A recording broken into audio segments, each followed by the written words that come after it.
트레저와 함께 달려 Ready for action, let's go 추억 건물을 찾으러 Assalamualaikum warahmatullahi wabarakatuh. Halo teman-teman. Jadi kita di sini akan mewawancarai teman kita yang berasal dari Papua. Simak video dari kita ya. See you.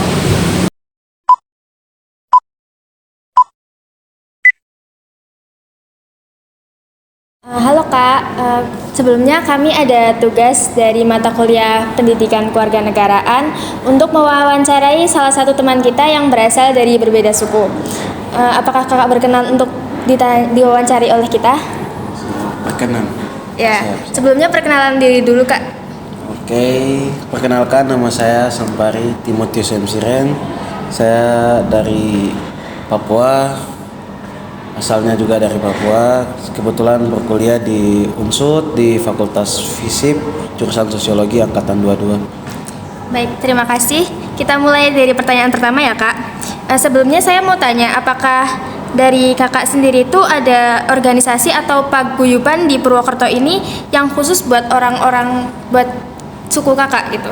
Oh iya, kebetulan kita ada paguyuban namanya HIMAPA, Himpunan Mahasiswa Papua di Purwokerto ini. Kebetulan juga sudah bergabung jadi himpunan di UNSUD. Jadi ya kita ada organisasinya. Ya. Pertanyaan kedua, apakah Kakak tuh pernah merasa hal-hal yang bikin Kakak tuh culture shock gitu di Purwokerto sendiri? Karena kan Kakak itu berbeda gitu kan, berasal dari suku lain gitu. Dan gimana cara ngatasinya? Ya culture shock ya pastilah, kita datang ke satu daerah pasti kita menyesuaikan diri dengan budaya yang baru atau makanan atau lingkungannya, jadi pasti kita mendapatkan culture shock. Jadi ya menyesuaikannya sih susah, tapi itu kan jadinya terpaksa, kita harus terpaksa, gimana keterpaksaan untuk menyesuaikan, mau tidak mau harus menyesuaikan gitu. Pertanyaan ketiga, apakah Kakak pernah merasa terintimidasi selama berinteraksi dengan orang-orang yang berbeda suku dengan Kakak?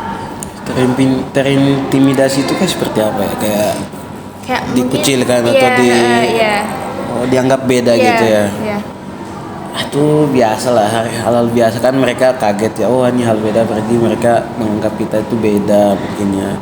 Jadi mempertanyakan hal-hal yang tidak etis atau tidak, ya kayak contohnya di sana ada ini nggak, ada ini nggak, kan contohnya di sana ada aspal nggak, ada lah gitulah. Jadi kayak merasakan wah emang di sini yang ada gitu, yang di sana nggak ada gitu, kayak gitu aja sih. Sana makan apa sih, makan nasi juga sebenarnya gitu, kayak gitu aja sih, kayak nggak etis aja pertanyaan-pertanyaannya. Oke Kak, pertanyaan selanjutnya kan dibacakan oleh aku ya. Pertanyaannya, pernah merasa diperlakukan gak adil gak sama temen di sini karena perbedaan suku, budaya, atau agama gitu Kak? Dia kalau bukan berbeda ya, ini enggak deh. Tapi secara bahasanya aja sih, kayak dari sini Papua gini, oh ya kan itu. Tapi kalau dianggap beda, kayaknya saat ini masih belum ada ya, belum ada yang menganggap. Justru mereka merangkul karena merasa wah ini unik nih, kamu dari daerah kamu mungkin bisa belajar sesuatu, mari yuk gabung bisa belajar ini. Jadi merasa dikucil atau dibedakan sih belum ada sih. Oke, seperti sejauh ini masih pada merangkul gitu Iya, ya, masih Kak? merangkul masyarakat di sini baik-baik. Oke. Selanjutnya, pernah merasa didiskriminasi selama tinggal di sini, baik di lingkungan tempat tinggal maupun di lingkungan kampus nggak Kak? Diskriminasi ya. Diskriminasi kayaknya belum juga sih, belum. Oke. Tapi adalah bahasa kayak ireng-ireng gitu, biasa lah. Iya. Ya, biasa lah. Kayak meledek Iya, kecil-kecil meledek. gitu ya, Kak. Biasa lah, itu hal kecil kok, nggak perlu ditanggapin juga. Selanjutnya, bagaimana pengalaman Kakak pertama kali datang ke Purwokerto dan pertama kali berinteraksi dengan orang-orang di sini, melihat perbedaan suku, budaya, bahasa gitu? Pertama kali sih datang sini kan ya seperti yang tadi dibilang, culture shock ya, terkait budaya, bahasa, apalagi makanan ya. Itu rasanya sih seru, terus menantang, terus karena menarik sih, karena ya kita mengenal budaya baru, terus kita mengenal juga orang-orang karakter baru, terus budayanya gimana, bersikapnya gimana. Menurut saya sih seru. Terus yang pengalaman saya sangat senang karena masyarakat di Banyumas atau di Purwokerto ini orangnya ramah-ramah, tidak beda dengan yang kayak waktu itu saya SMA di Bogor yang mana masih terbilang individual lah. Tapi kalau di Purwokerto ini sosialnya tinggi, jadi seru karena di Purwokerto ini masih jiwa industri ini sosialnya tinggi, masih bisa merangkul lah. Tapi kalau kemarin waktu SMA di Bogor, wah individualnya luar biasa, jadi kayak masyarakat itu masih kurang. Tapi di sini jadinya mereka merangkulkan, jadi wah kaget, di sana kita yang menyesuaikan, di sini yang dia rangkul gitu, jadi merasa senang aja sih. Pertanyaan selanjutnya akan dibacakan oleh teman saya. Oke kak, pertanyaan selanjutnya ditanyakan oleh aku ya.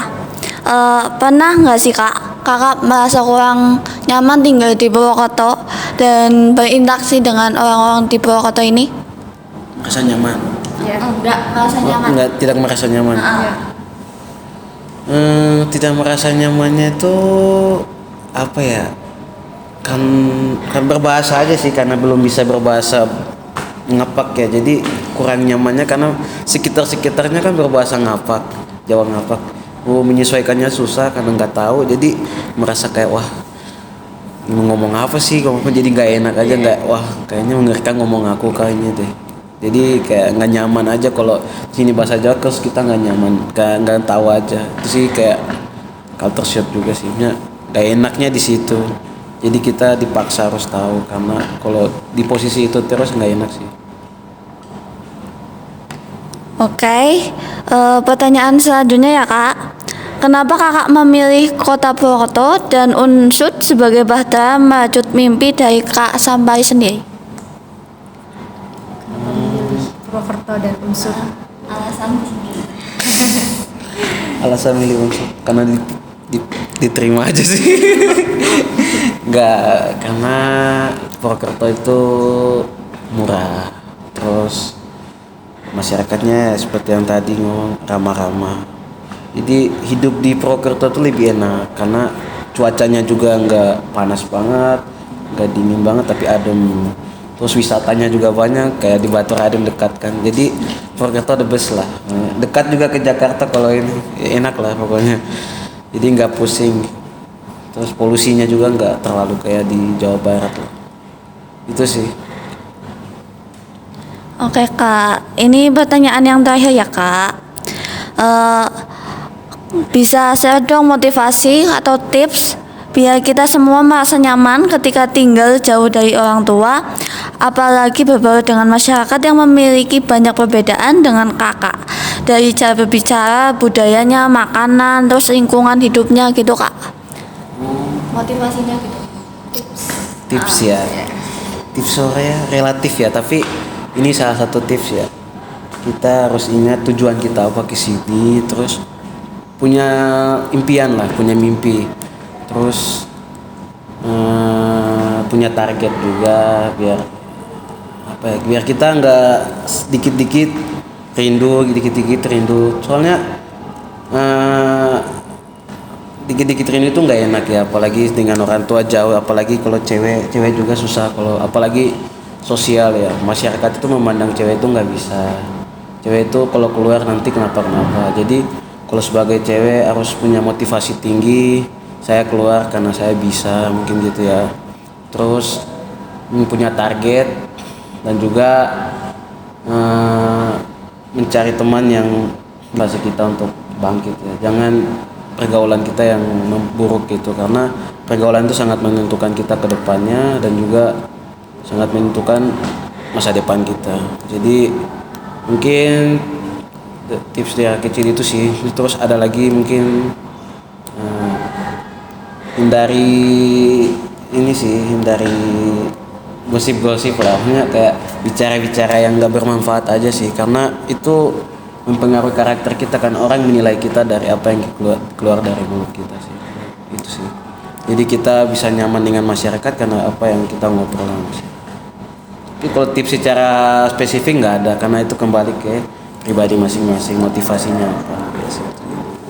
Oke, baik Kak, terima kasih atas jawaban dari Kakak, itu semoga bermanfaat juga buat teman-teman kita semua. Ini Terima kasih sebelumnya sudah mau diwawancari oleh kita.